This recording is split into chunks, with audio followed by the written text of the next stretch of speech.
Peyton Manning, I have a declaration. I'm putting it out there. The best regular season quarterback of all time. All right, now let me make my case a little bit. Obviously, there's some other greats, so we can have a discussion. First of all, this year, he's been lighting it up as he does every single year.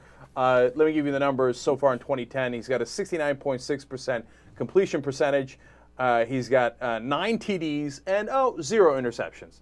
And he's doing it with comical receivers. Anthony Gonzalez is hurt as usual. Pierre Garçon is now hurt. We've got Blair White, the rookie, coming in who walked onto the Michigan State team. Austin Collie all of a sudden looks like the greatest receiver on earth. This guy is phenomenal. Now, over his career, he's got 4 MVPs. I thought one of those should have gone to Drew Brees. I don't like Peyton Manning. That's the funny part of this, right? Yeah, and there's a condescending way that you're saying this, too, because right. You're like, best regular season quarterback. Because we'll get to that in a second, right? But 12 or more victories for 7 consecutive seasons. Jesus, that's phenomenal. And then, number of years with over 4,000 passing yards, number of years with more than 20 touchdowns. The list goes on and on. It's overwhelming. So obviously, I think the question is, who's better, right? Can Dan Marino make a case? Can, Favre make a case? Can you even make a case for Dan Fouts maybe? Am I going crazy? Montana. Brady's been fantastic also in the regular season along with the playoffs. Dave Craig. I wouldn't go to Dave Craig, no, but No, but look at Dave. Dave Craig was a great regular season quarterback. All right, so do we have consensus, or is anybody going to make an argument for Marino? I think it's a stupid question. Okay, good. We're warming up. All right, that's a little disagreement. Go. It's bad for TV and radio, but I agree. I agree that Peyton Manning. Certainly in my life. First of all, I agree with Ben too. It's a stupid question, but.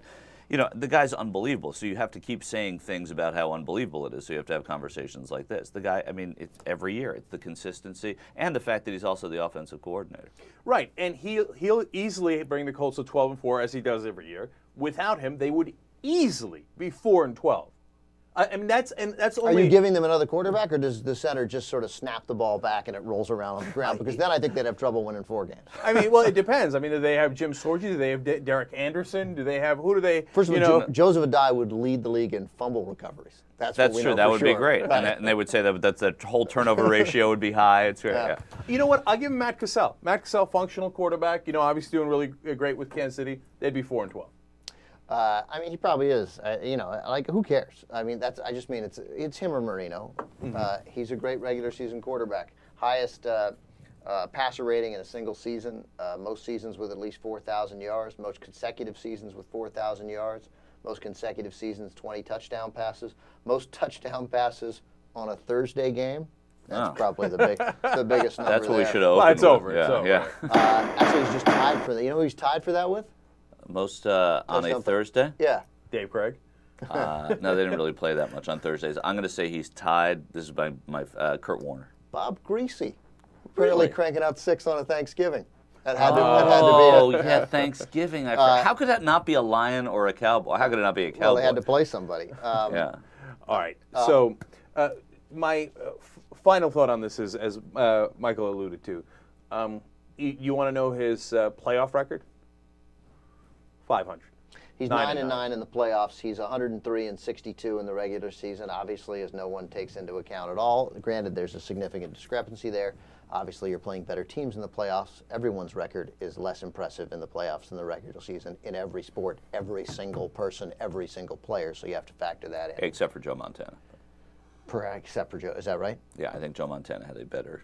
Okay, but it's a massive outlier. Percentage-wise, because Joe Montana was a winner. He's touchdown to interception ratio. He's thrown 375 touchdowns in the regular season and 181 interceptions, so a little better than 2-1. And in the playoffs, much more pronounced. It's 28 touchdowns, 19 interceptions, 87.6 quarterback rating in the postseason, 95.6 in the regular season. That doesn't make you a choker. That just makes you a better regular season player. All right. Look, he won a Super Bowl. And look, am I not merciful? I just made him the greatest regular season quarterback of all time. Yeah, great. You're merciful. Okay. I don't even like Peyton Manning. I want him to win another Super Bowl because so that you'll be proven wrong. Except you know what? You'll still say it.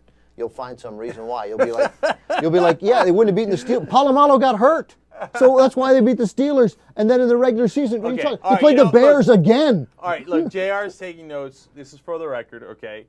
If Peyton Manning wins another Super Bowl under any circumstance, the rest of the league is in a terrible, Hindenburg accident, okay? Manning and the Colts are the only ones to survive.